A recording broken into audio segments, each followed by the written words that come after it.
Raise your arms, all of you. Yeah. Shake out the jitters. Everybody at home, raise your hands. Thank you for joining us. All right, so welcome to our 14th Sisterhood of Health gathering. We have a power health lineup for you today covering mindset, movement, and micronutrients to keep you inspired, healthy, and resilient. A brief background about who we are and how this initiative came to be. Way back in February 2020, Dr. Kira Taylor and I were brainstorming a way to bring more clients in the door specifically on Monday and to share more of what we do as naturopathic doctors for women's health. And then Lisa Novembra and I, a fellow yoga friend, we were wanting to bring yoga to the community, to Higher Health, while our own yoga studio, which Janice Vanderwood is a part of as well, was going through a relocation. And well, Janice Vanderwood and I have had so many empowering health and sister conversations that I just wanted to share more of Janice with Higher Health. I wanted to share in a sisterhood with all of my community. Our initial gatherings were in person, including 6 to 8 women and or friends for a 2-hour event with a mindset, movement, and micronutrient component. We had Mindset Coach Janice. We had Mindful Movement with Lisa. It often was yoga. And then we welcomed in another sister, Deanna, whose sister works at our front desk. Deanna shared Pilates and Qigong as our movement component. And then our micronutrient component was an intravenous vitamin treatment with Dr. Kira Taylor and myself. Well, then the world changed a little bit in March. Wink, wink, I guess. And we knew the sisterhood was even more important for health empowerment and inspiration, connecting the community through isolation and lockdown. We took our 6 to 8 in-person gatherings online and were able to reach a larger sisterhood. These were free weekly at first, then moving to monthly meetings, reaching over 100 participants in the height of isolation. And we keep growing and getting better and better. And it gives me goosebumps to say that. Each month we pick a theme, like last month's Beat the November Blahs or October's theme, Hormones, PMS, and Parenthood. And today, December, Releasing 2020. All of our previous episodes can be found on our YouTube channel, so we'll make sure you have that if you're interested in listening to previous conversations. And today, we are going to dive into how to channel intention, let go of expectation, and create the life and health you really want. The importance of cleaning your mind and body and how to easily achieve vibrant health with mindset, movement, and micronutrients. And the power of the sisterhood, knowing you are not alone, truly knowing that we are all connected and there is an energy greater than our individual selves guiding us, whispering support, encouragement, and love. So our agenda for today, we will be, Janice Vanderwood will be speaking about releasing expectations, such an important time heading into the holidays, the unique holidays that we're heading into. Our movement speaker is Shaukia Jasic, who is owner of Continuum Wellness, and Shaukia will be sharing her favorite tips for stimulating or activating your lymphatics to help lift your spirits, cleanse mind and body. And Dr. Kira Taylor, our micronutrient expert today, will be talking about NAC, N-acetylcysteine, and all good things about this micronutrient. And then myself, I'm so excited to share a new treatment that we have at Higher Health. It's red light therapy. And so for December, it's like Rudolph is coming to Higher Health. So I'm excited to share more about that. Okay. Oh my goodness, I did it again. I'm at my slideshow. Okay, here we go. So releasing 2020. And so here's Janice Vanderwood. Give a wave, Janice. Releasing expectation so that we can feel more connected and with our inner joy. Shaukia Jasic, owner of Continuum Wellness, where I moved from to open Higher Health. And so I just feel like we're sisters, Shaukia, entrepreneur sisters, and you really helped me launch out. And Dr. Kira Taylor, N-acetylcysteine, and me with that excited face to share about red light therapy. So before we get into our conversation and our mini presentations of each practitioner sharing their magic, we always have a priming component where we pick 3 words in line with our theme. And usually it's one person reading or coming up with the 3 words. But today I sent a message to Kira, Shokia, and Janice that I'd like each of them to share a word in line with this theme. So Kira, will you share the first intention word? Yeah, so the first thing that came to my mind when I saw that was let go. Just 2 words, but I just feel like I can be someone who can kind of hang on to things sometimes, and just as 2020 goes, just let go, let go, let go. Well, the first word that came to my mind was forgiveness, but I feel that's kind of similar to letting go. So the other word that kind of stuck out to me was possibilities, and thinking outside of the problem and not kind of being stuck in one place, but thinking about the possibilities, especially leaving 2020 and going into 2021. So yeah, possibilities was the word that resonated with me.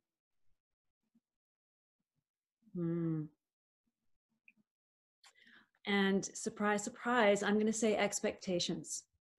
Really leaving the expectations behind. And I think, we've had a lot of practice this year so far, and, things have not been the way, they usually are. And for me, I know that when I have expectations, there's often some suffering that goes along with it. It doesn't mean that we don't have wants and desires and wishes. That's a completely different thing, but definitely the expectations that I put on myself and others, I'm saying goodbye.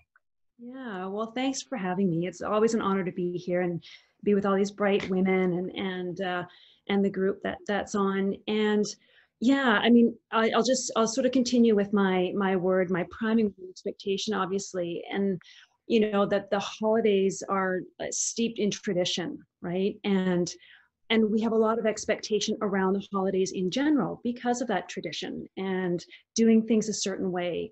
And we know now that, it's not going to be this year, right? Things will definitely be different.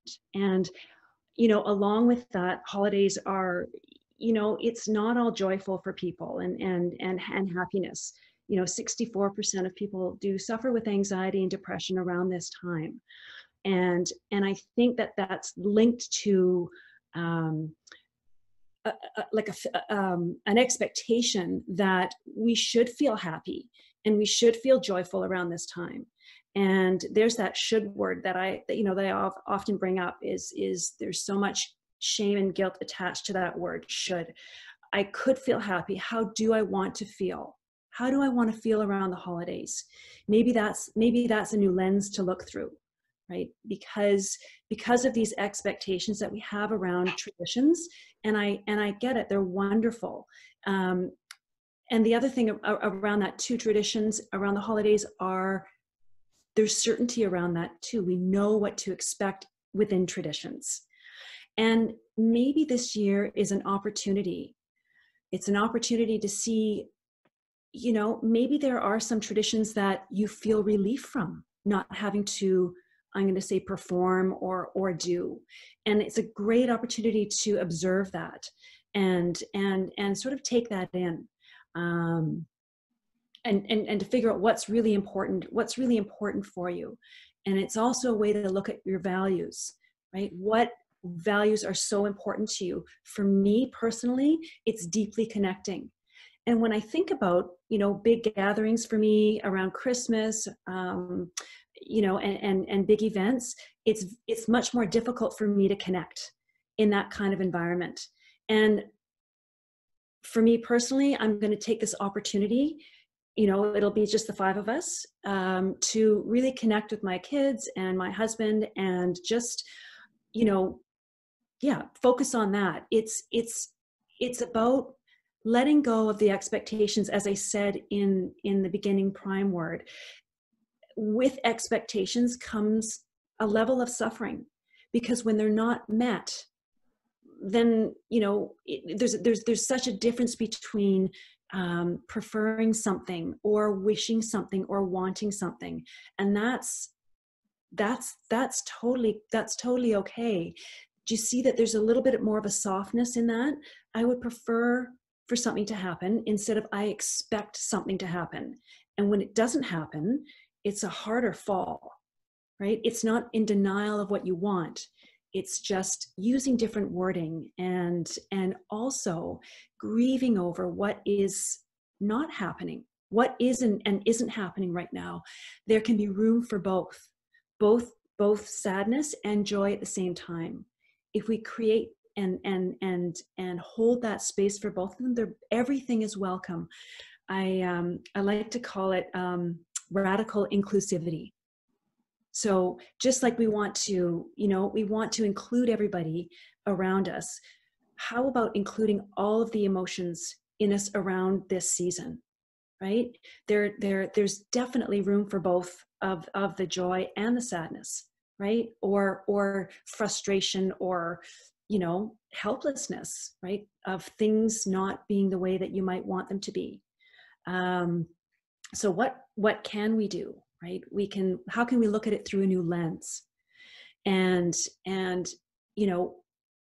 that comes back to really getting down to what feelings are you trying to chase? What feelings do you want around this time, right? And we can make that happen in a different way.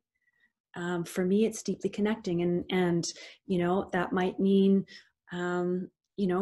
reaching out one by one, because the smaller groups are better for me, to people that all my family is out west, so I'm unable to be with anybody, except for my nuclear family here, and the same with my husband as well. I've had a loss this year. There's been a passing. My dad passed away this year, as many of you know, and so that's that. There's going to be some sadness and grief in that, and I'm allowing that to come up, because when we don't allow it to come up, it never leaves. Those feelings will never leave if we don't allow them. So really, that radical inclusivity of all your feelings is so important. For me as well, I like to bake. Baking, there's, it's completing something, it's nourishing for people, and I can give it away. And sometimes it helps to have focus and a lens on somebody else who might be in need. I know that's, that sort of rhetoric is around, but it is the truth. And so that's really my point, is can we go from expectation to maybe a preference, maybe a wish, maybe a want, maybe a desire? What is it? What is it really that you desire, and why? So I hope that you can create, or we can all create the space for some inquiry to come up, because that's so important to have that space. Oftentimes, we're not going to be as busy as we are previous Christmases or previous holiday seasons, because stores are not open.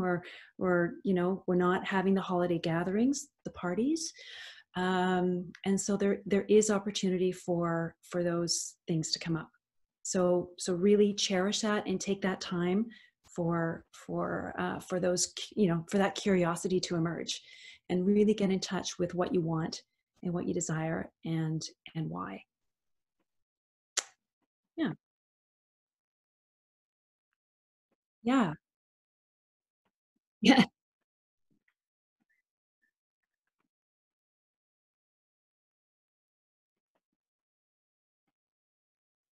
Yeah. Exactly. And it's a connection point as well, right? It's a connection point. So yeah, it's so, and we all do it in different ways, right? Um, I think that's me. How do I shut that off? Can you hear that? Did everybody hear that? I'm here now. Oh, okay. All right.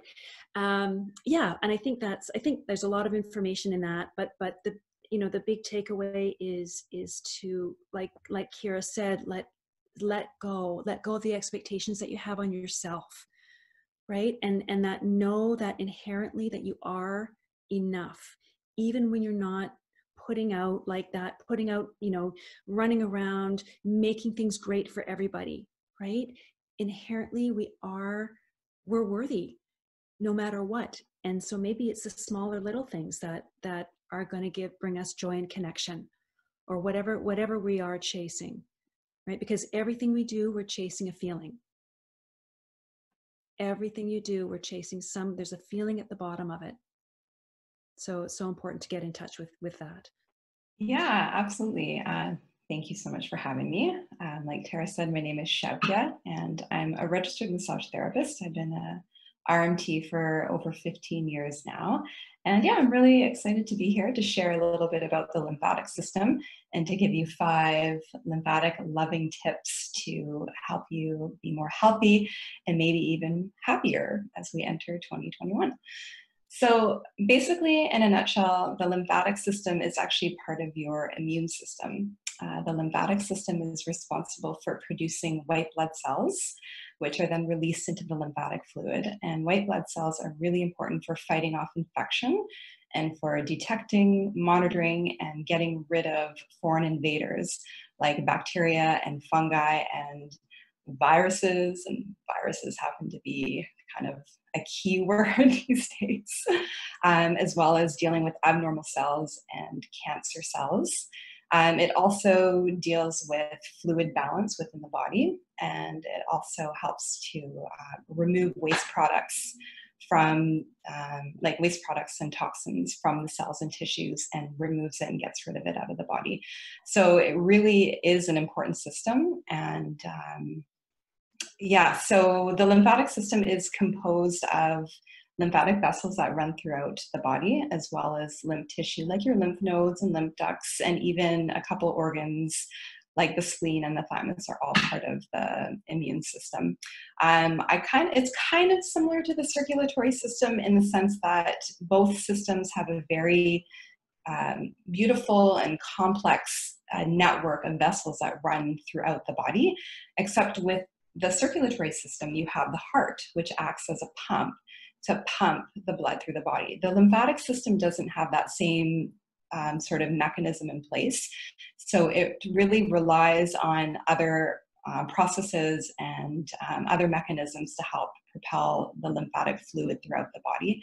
So you can imagine if the lymphatic doesn't have the ability to flow freely throughout the body, then you're not going to get the white blood cells to where it needs. You're not going to be able to have the ability to remove waste products and toxins the way it should. And you might find you end up dealing with health issues. So if your lymphatic system isn't working well, the immune system isn't going to be working as well as it should. And maybe you find you get sick more often, or you're dealing with chronic sinus infections or colds. It even affects the digestive system, so stuff like bloating and poor transmission of fats that are supposed to go to the liver.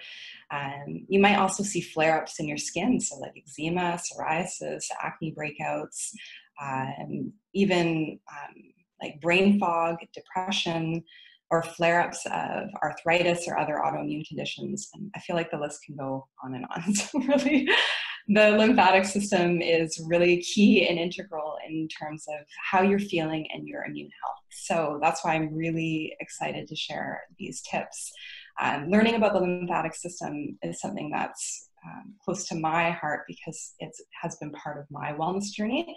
And the surprising thing is these tips I'm going to share are not rocket science. They're not fancy. They don't cost anything really.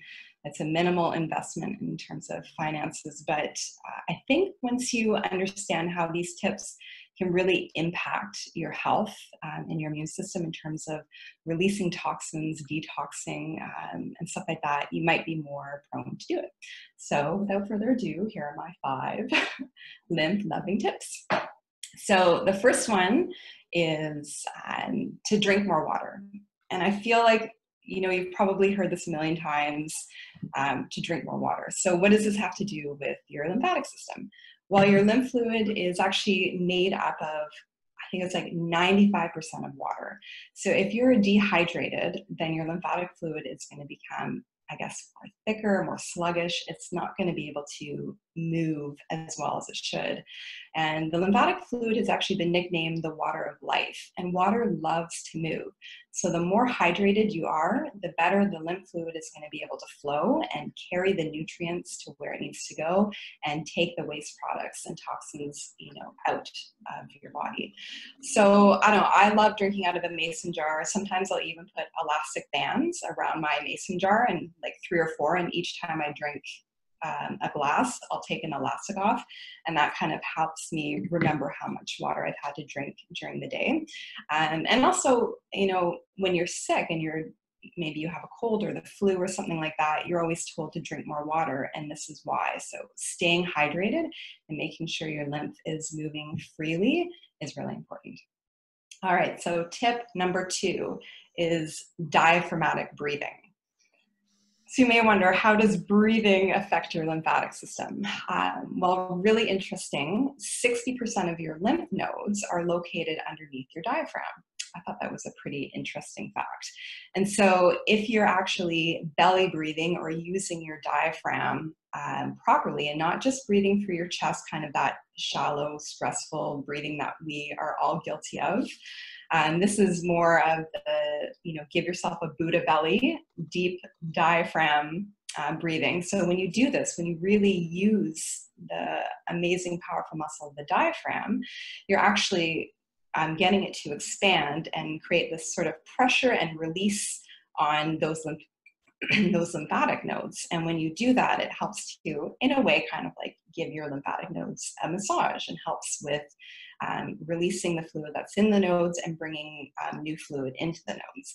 So to be able to do this really well, you also have to consider your posture, because if you're slouched and hunched down at your desk and at your computer, you really are compressing your abdominal contents, and it's hard to take that deep breath. So think about planting your feet on the ground, sitting up nice and tall, giving the space in through your abdomen, and then taking those deep belly breaths. And it'll also help you relax, which is kind of a bonus too.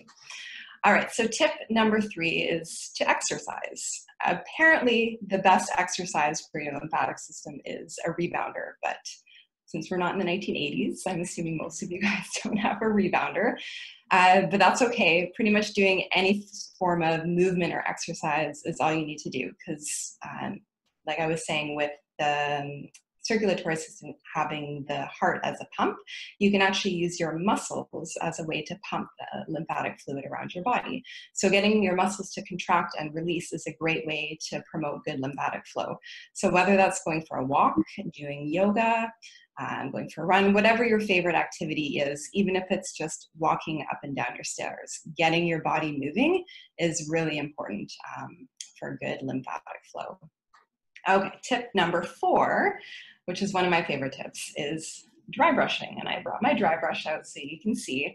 This would be your minimal investment into your lymphatic health. You can pick up one of these at a health food store or online for $10, maybe $15. And it's called a dry brush because you actually use this outside of the shower. You don't use this inside the shower. So you do it before you shower. And basically this does a couple things. When you do these circular motions on your skin, it helps to stimulate the lymphatic vessels, helping with lymphatic flow, but it also helps to remove dead skin cells.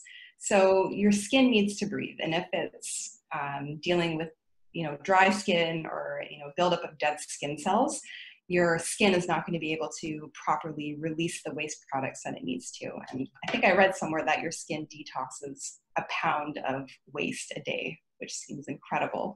So in order for this to do it, you need to make sure that your skin is healthy and it can breathe. And if it can't, then these waste products that are supposed to leave our skin end up getting reabsorbed into our lymphatic system and our circulatory system, and you end up causing a bit more stress on those symptoms. So I could probably spend a whole session showing you how to dry brush. So I would say Google dry brushing, but basically you're just doing circular motions on the skin, going in the direction of your heart. So starting at your hand, working your way up to your heart, starting on your feet, working your way up to your heart. You can do a figure 8 around the breast tissue, clockwise around the digestive tract, and then on your back and on your glutes. You can do it in 2 minutes, you can do it in 10 minutes, however much time you have. All right, so my last tip is is to de-stress. And I feel like stress is related to so much stuff, and it's easy for me to say, stop stressing, or to take the stress out of your life. But it is a really important part of your lymphatic health. When you are under chronic stress, your body releases cortisol, which is the stress hormone, and cortisol actually causes like structural changes to your lymphatic system when you're dealing with prolonged exposure to cortisol. So it can actually start to atrophy your lymph vessels as well, and change the structure of it. And when you're under a lot of stress, your lymphatic system can actually get confused, and it can take damaged, unhappy cells from one area of the body and transport it to other areas of the body, which we don't want. So working on ways to let go, forgive. I think forgiveness is so key to healing. So, finding, maybe it's yourself to forgive, people around you to forgive, letting go and finding ways to de-stress would be huge, especially going into this new year. So I hope you find these tips helpful, and that maybe you're even motivated to buy a dry brush and do some dry brushing. But those are my tips, and I'll leave it to you, Tara. I love how you pulled it all together at the end with the fifth, and it is fascinating to think that our cells carry that energy, and so if we are having stressful, negative thoughts, or we have negative energy, it gets delivered as well. So that's just a really amazing reminder. And all of the 4 tips you said before, de-stress, really help you de-stress. So so that's really wonderful. Awesome. I also, for myself, a dry skin brush is amazing, and it's really worth the investment. And another thing you could use in the interim until you get one is a dry face cloth. So just take a rough face cloth and just rub it up and in the circular motion that Shaukia talked about. So, and okay, so now we're moving to our micronutrient component. And it's so interesting. And Janice, you helped with this, where we were thinking, what do we talk about or what's the micronutrient component when we can't do IV? And so obviously there's so many things as naturopathic doctors we can talk about. But so, this is the sisterhood really helping each other. And when Janice said, what if we have a micronutrient component and we talk about or highlight key vitamins and minerals and nutrients? So thank you, Janice. That was such a good advice, or a good tip. And now I actually factor that into my treatment plans. I follow this structure of mindset, movement, micronutrients. So when Kira and I think about naturopathic nutrient for detoxification, the very first nutrient that comes to mind is N-acetylcysteine. And you may not know very much about it. And so that's what Dr. Kira will be sharing with us today, because it's one of her favorite nutrients, particularly for her interest in hormone health. It's also great for detoxification, and I'm not going to highlight everything because Kira will be doing that. So passing the NAC conch to you, Dr. Kira. Thank you.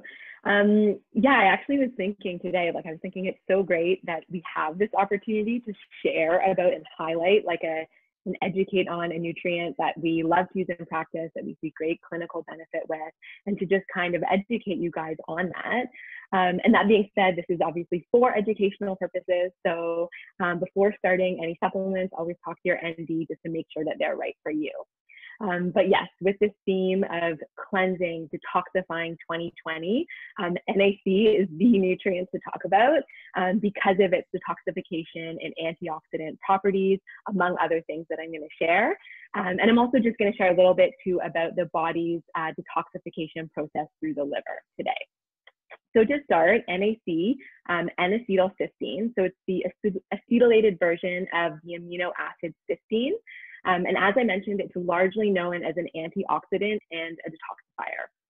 So what is an antioxidant? An antioxidant is a nutrient that stabilizes and neutralizes free radicals. which are reactive oxygen species. And these are molecules, they're created in our body through normal metabolic processes, as well as through exposure to toxins, chemicals, things in our maybe cleaning supplies or skincare products or environmental exposures. But these can be created. And then if we have a lot of those reactive oxygen species in the body, they can kind of wreak havoc. And so having, a diet and supplements that have these antioxidant capacities like NAC, they help to stabilize and neutralize these free radicals. So this is also what gives NAC its like anti-aging property too, because really the process of aging is this process of oxidative stress in the body. So that's what can kind of cause cell damage, tissue damage. So having lots of antioxidants is very anti-aging. So that's the kind of antioxidant components. And then in terms of detoxification, so, we're talking about like cleansing and detoxifying the mind, the lymphatics, and then the main kind of organ in your body that I want to speak to that does a lot of this detoxification heavy lifting is your liver. And your liver sits right under your right rib cage, and it's our main organ of detoxification. So there's two phases of detoxification in the liver. There's phase 1 and phase 2. And basically in phase 1, we're taking toxins, and then we are, through liver enzymes, we are transporting them as they usually start out as more like lipid soluble molecules, so they can kind of store in fat tissue, and we are transforming them into intermediaries, which are more water soluble. And then phase 2 is taking those and transforming them into something that can be excreted. So our liver knows how to do this. Our liver is constantly doing this all day.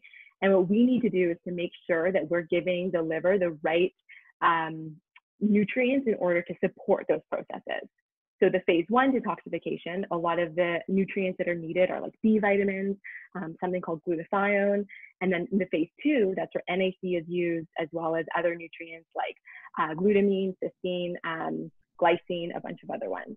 And what's interesting about NAC is that it actually is a precursor to glutathione.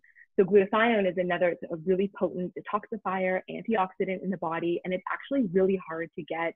It's not very bioavailable to get in supplement form. Those of you who get IVs with us at Higher Health know that we always put glutathione in at the end of the IV because the intravenous delivery of that is a really bioavailable form. But taking NAC orally has been shown to increase blood levels of it.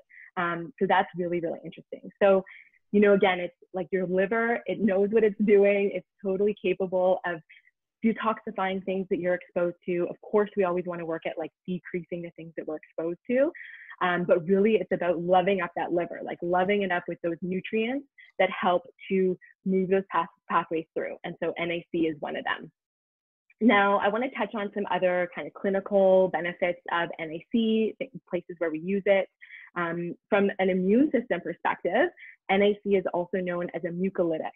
So this means that it thins mucus. So in a lot of conditions like lung conditions, so chronic bronchitis, COPD, things like that, NAC can actually help to decrease the congestion and the mucus in those kind of conditions.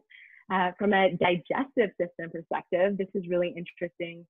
Different pathogens, so things like H. pylori, SIBO, they often create, those pathogens create what are called biofilms. They're kind of these like encasings that they encase themselves around to protect them from getting excreted from the body. And so using NAC can actually complement your eradication therapy, whether it's pharmaceutical or herbal, by helping to break down these biofilms. So it's just another kind of really interesting use of NAC. From a hormonal perspective, NAC has actually been widely studied. So starting with PCOS, which is polycystic ovarian syndrome, it has a hormonal component and it also has a metabolic component. And NAC has been shown to help improve blood sugar markers, insulin markers. So it's really interesting how it also has this kind of metabolic benefit on the body. Endometriosis, which is also has a hormonal component, and the immune system is very much involved in endometriosis. And so NAC has been shown to be beneficial in that condition from this antioxidant, anti-inflammatory kind of capacity. Even with fertility, in certain cases, NAC has been shown to be beneficial. And just like talking about hormones in general, like taking a step back and thinking about estrogen. Like estrogen in the body it's metabolized and detoxified through the liver to get excreted. We know that with hormones, it's always this like Goldilocks position that we're aiming for, you know, not too much, not too little, just the right amount. So having a really well-functioning liver is really important. So NAC can help with that in terms of just making sure that the estrogens are detoxifying through the body. I mean, NAC is considered very safe, and it has a really good side effect profile. The most common side effect is like nausea or stomach distress, which can be usually helps when it's taken with food. You know, the dose varies in the literature, like 400 to 500 milligrams, 1 to 4 times a day. It's also a nutrient that we do deliver through IV as well, which you guys know we're a fan of, just in terms of getting those nutrients into the bloodstream and going straight into the cells where they can kind of do their thing. So yeah, I mean, I hope that was interesting, you know, the wonderful nutrient of NAC, how it kind of, you know, can benefit us in so many ways. And again, just thinking back to this, like we're cleansing 2020, we're detoxifying, but you know, you don't need to go on some crazy detox kit. Like your body knows what it's doing. It is constantly detoxifying. It's just about what are we putting in to the body, like what are the inputs, you know, even like the thoughts, like what are we thinking, like Janice was talking about, what are we putting into the body? So making sure that we're getting all of those nutrients that the body, the liver needs in order to detoxify. And then of course, minimizing the toxins that we're exposed to as well. And then really loving up this liver, just like the lymphatics, like Shaukia was talking about, to really have this whole body kind of cleansing of 2020. So great. Yes, the perfect cleanse is releasing expectation, love your lymphatics and your liver, and take acetylcysteine and hydrate and all of those things. Yeah. So thank you so much, Kira. And I'm sure people will have more questions about N-acetylcysteine. And as Dr. Kira mentioned, it's really important to make sure it's the right thing for you. There are many antioxidants and many cleansing agents. And so we like to minimize your supplements or your nutrients and maximize your results. So yeah, really make sure to reach out to us. All right, moving into our bonus, Rudolph, Mary, new treatment at Higher Health. I am going to share my screen here and show you what what our red light room looks like. Can you see that on screen? Yeah. This was Dr. Kira on Saturday, having her first treatment. I have talked a lot about red light therapy since, well, I don't know, maybe it was when I first met you, Janice. So, and I've just talked about it for many health conditions. And so I'm so happy to finally have it at Higher Health. And so it's really known as low-level laser therapy or photobiomodulation. So right before COVID, we had renovated our lower level at Higher Health. And so we have 3 new treatment rooms. And one of them we have designated for this red room, not knowing that's what we would do with one of the rooms prior. But anyway, I just love that this is now, I knew this was going to be a great thing at Higher Health. So what is red light therapy? Key benefits, it's actually most known for its benefit to skin rejuvenation, acne, wound, and scar healing. But then there's other more internal body benefits that I really love it for. So muscle repair, recovery, fitness, and athletic performance, weight loss and metabolism, healthy hair, and a treatment for hair loss. I have an interesting story there. Cognitive health, mental clarity, mood concerns, immune health and vitamin D synthesis, hormone, thyroid, and libido health, pain, inflammation, and injury recovery, another story there for you, and sleep quality and the production of melatonin, supporting our natural circadian rhythm, which has actually been a key topic throughout our sister sessions, teaching you about your circadian rhythm. So I've highlighted some stories I want to share with you and why I love red light therapy, why I started loving it and came to love it even more. So we actually purchased a machine for our home when we were wanting to create Super Baby. And so this was, my partner really wanted the red light therapy to do everything possible prior to conceiving. So we actually purchased it for fertility prep. And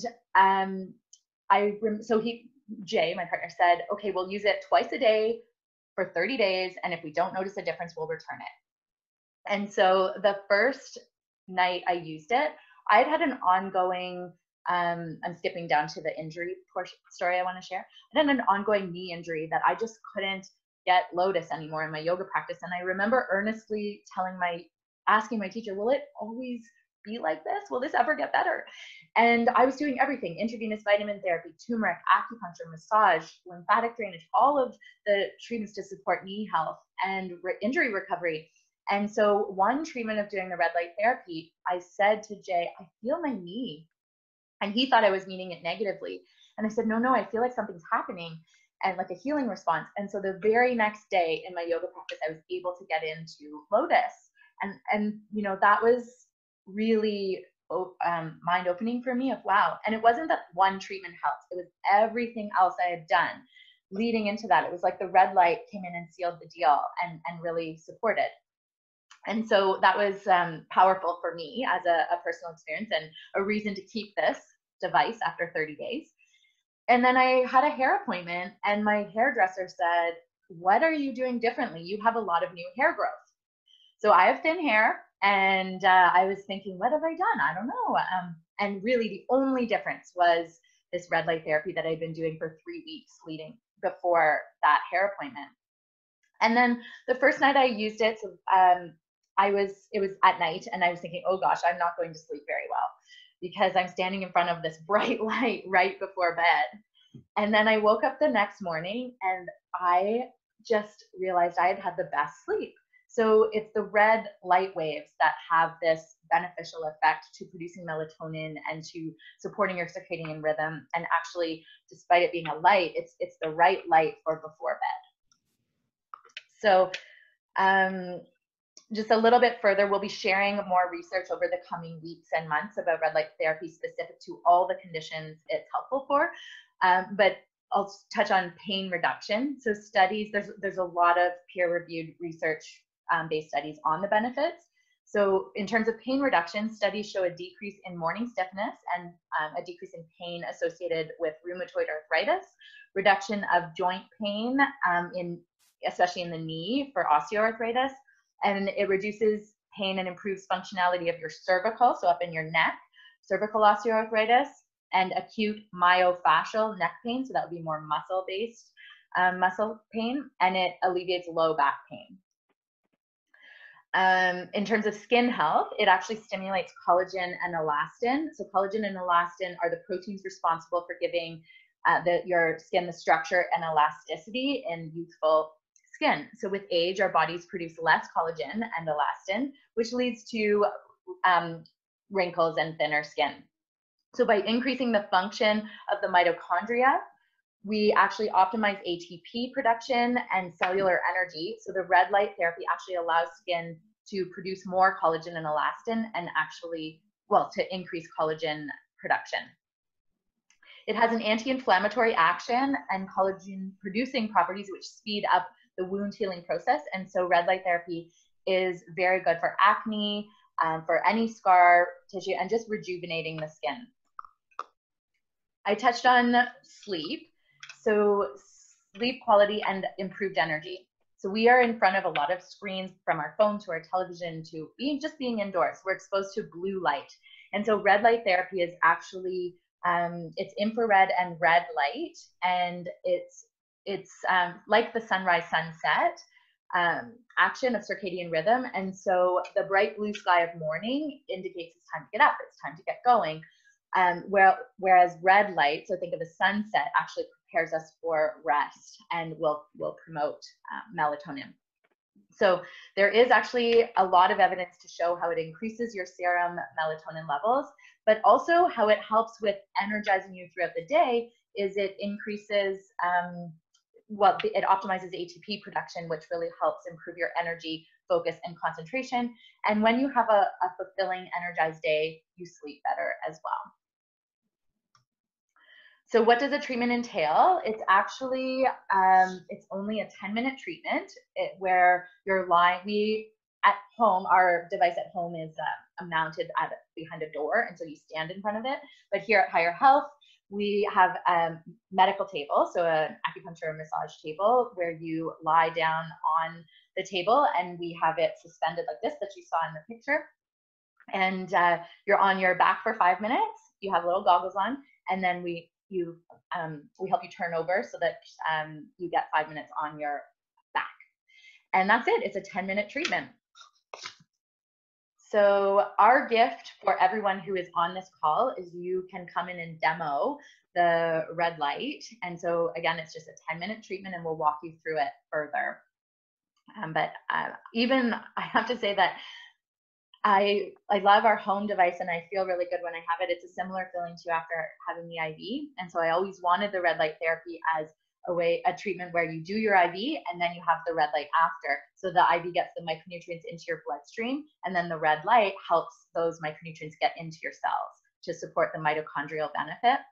And I have to say that while I was standing, setting up a few people for the treatment, just for less than 10 seconds, I actually felt that opening feeling simply by standing there. So it was really neat. I'm really excited for all of you to try red light therapy, and let's just move on to a brighter year. Yeah. Can I add something as well? Yeah. I have a device at home, just like Tara does, and it's been great for all of us. The other thing too, I really enjoy about it, given all the benefits, is actually sitting there for 10 or 15 minutes with nothing going on. You're just there, you're doing something for you, and there's no distraction, there's nothing. And it's not often that we give ourselves that time to just be. Yeah, no, absolutely. And this wasn't part of my presentation. I thought it was a slide, but it's actually, how does the red light therapy work? So it's delivering specific wavelengths, so natural red and infrared light to the skin and then into the body to your mitochondria. So your mitochondria are the powerhouse of every cell. And when your mitochondria are working well, your body is working well, your cells are working well. And so just like with food, light provides nutrients into the body, just like mindset. Light is nourishment to the body. So we're all familiar with how UV light produces vitamin D in the body.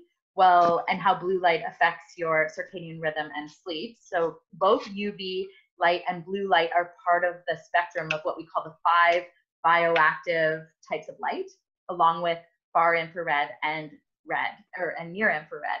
So all of these are different wavelengths penetrating the body, and they penetrate at different levels. And we just, if we were outside all day, we would be exposed to this red light, but we're not. We're inside, we're driving, we're just not getting exposed to the full spectrum of light. And so this red light is missing. We need more of it. And so getting it in first thing in the morning and and before you go to bed, that's like you're mimicking sunrise, sunset of the red tones without the damaging effects of UV light.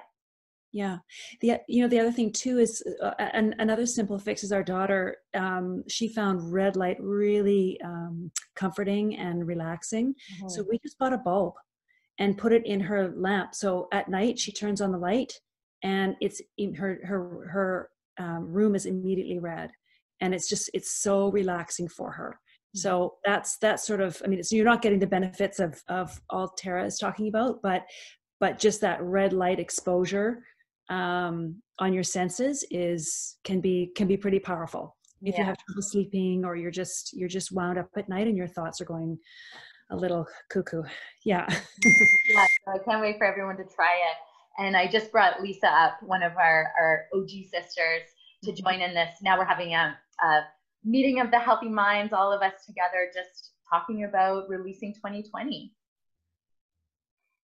Thanks, Tara. Hi everyone. Hi.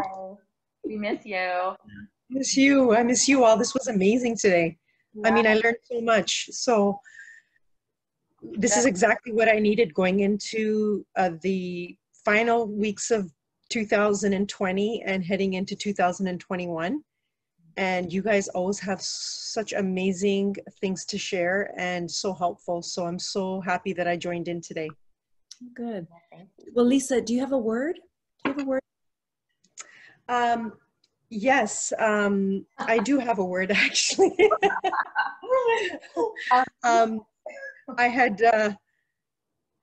I had my notes upstairs, and as soon as Tara told me that I was joining on, I kind of ran downstairs without bringing everything with me. But Tara, I think I had messaged you, or I had commented earlier on it. Yeah, you did. You said acceptance.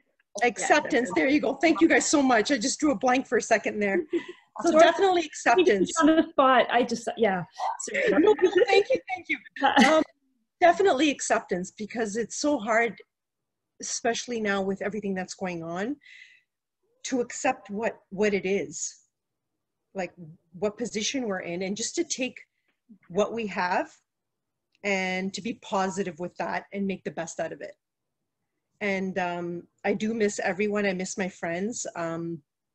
I miss my practice in the yoga room with everyone, the get-togethers, all of that. But so yesterday I took some time with my family, and we cooked, we listened to music, we watched videos, we talked.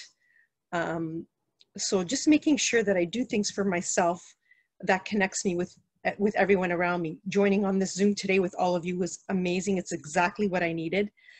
Joining into a Zoom class on Saturdays with David at the Ashtanga Center with everyone practicing together. So all these things that I do, just to accept where I am right now with all of this going on and making the best out of that so that I could stay positive, especially in my mindset. Yeah. Yeah, good work.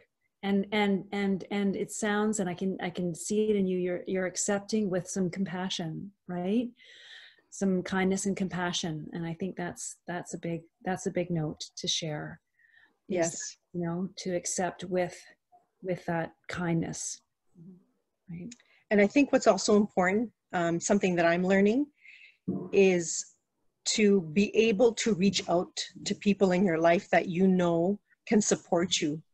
So, you know, like Janice, I've always admired you, and you always have wonderful words for me, especially if I'm feeling down or I need some, you know, advice or anything. And Tara, you're always so uplifting, and you know so much. So I always kind of feed off of anything you want to share with me about living a healthier life. So these things fuel me. It's just like what you put in your body, what you're eating, the people around you that you kind of the community that you have around you to support you is really important. And I pay attention to that. Like where do I place myself in my life, and what tools can I use to uplift me? And I pay attention to the things that bring me down. I find that's really important. And something like this is been just incredible for me. And I appreciate this. And I look forward to the next one. Well, sure. You know what? You're all here. You're such beautiful women. I feel the privilege of knowing all of you, and just it's magnetizing, and it's just so authentic, the energy each of us have, I think. And so it's yeah, thank you for all of those words. And Nice. yeah, it's been the feeling. There's actually an amazing book I was talking with Janice about, and Kira, and so I recommend it to everyone on this call. It's called The Art of Gathering by Priya Parker. And it's, as a first step, I would recommend a podcast with Brene Brown, who's amazing. And Allison Panther, you're on this call here too. You introduced me to Brene. Once again, the sisters, how we've come together. So, and Allison is the social worker at Shaukia's clinic. We're all connected. So Brene Brown talks a lot about vulnerability, and she launched a podcast through COVID. That's probably her COVID baby, just like the Sisterhood is my COVID baby. And so yeah, the interview with Priya Parker talks about the art of gathering, which is so important heading into this holiday season. I actually feel more connected than ever before with my family. And, you know, when we couldn't have Thanksgiving and different things, it just, I felt that all the other years, it's just routine. It's just what you do. And then when you can't do it, it makes you look at it a little bit deeper on, oh, like, how can we make that better? And so the Brené Brown, someone's asking about that. I'll put that out in our notes afterwards. But Priya Parker talks about intention. And when I listened to this podcast, I wrote Kira and Janice right away, and I shared the podcast, and then I bought the book on Amazon. And it's just, Janice, maybe you can speak before we go just about intent. And so pulling together, releasing suffering, and creating the intention of what you do want. Right. Yeah. Intention is really at the bottom of everything. You know, I mean, it really lays the foundation for the outcome, right? Of what you really want. Like it attaches meaning, right? What is my intention with being with this person, right? Do I want to deeply connect? Why are we gathering? Right? It's so important, instead of just sort of, like you said in the beginning, we just, it was just routine, right? So there, even though there's meaning in the holidays, you get a deeper meaning when you have the intention of, when your intentions are good and right for you, right? Does that make sense? And I haven't read the book. I listened to a little bit of the podcast, but I had an interruption. But really, intention will really profoundly affect your outcome. And I think it's about having the intention to really connect. Yeah. So how can you just really go to the heart of connection with your friends and family? What's underneath? And just go a little bit deeper. Well, and this will open up so much more, but if connection if deeper connection is something that's super important to you, and you're sitting next to somebody, a family member or whatever, let's say in past holidays, and you're speaking of something, and your auntie or whatever, is not, it just doesn't feel like she's hearing you, right? And you leave feeling unsatisfied. Right? Or there's just something that's missing, or you're agitated, you're irritated. And maybe that's, instead of becoming, you can become agitated, but also give yourself that space to figure out why, right? Just sometimes it only takes a few seconds. Oh, right. I wasn't really heard. I wasn't really heard in what I was saying. It's not about, and you're not really feeling that deep connection. Right? It's not really about her or you. It's just that, geez, I'm not getting what I really wanted, right? And so it's nobody's fault. There's no fault in any of that, but it's just that, I was striving for some deeper connection, and I didn't feel heard. And that's really what it is. Right? It's not much more deep than that, but we can then get triggered and make it a lot more. Does that make sense? Like, yeah, we can make it more than it actually is. You're just not being sort of seen and heard the way you want. Yeah. I have a note paper here, and I find, just circling back to our intention words, I just love empowerment words. And so while going through this whole session, I've been writing things down. And so we like to keep these meetings just to an hour, so that they're, manageable to join on as part of your day or watch the recording later. So thank you everyone who joined today for Releasing 2020. I will just share a few of the words I wrote down. And so starting with our 3 intention words: let go, forgiveness, possibility, expectations, radical inclusivity, acceptance, giving, water of life, so lymphatics. And I wanted to remind of the 5 lymphatic tips. So hydration, diaphragmatic breathing, so your Buddha belly, movement, dry skin brushing, which is, I loved when Shauki said breathing for your skin, or skin breathing, and then de-stressing. And then N-acetylcysteine, so our antioxidant, our liver detoxifier, our hormone balancer, and our immune nutrient. And then what else do I have here? Intention, that is like bringing it all together. So set your intentions for the rest of December, for your health, for your wellness, for your connection with family and friends. And we'll be sharing this recording out, and please forward it on to a friend who you think can help. And then definitely give us a call or send an email to schedule your red light demo. And thank you, everyone. We'll look forward to seeing you in January as well. So again, these are monthly meetings, pulling in all kinds of experts. And so it's really wonderful sharing the sisterhood with all of you. Thank you, Tara. Thanks. Thank you, Tara. Thanks, everyone. Bye, everybody. See you. Thank you. Bye. Bye.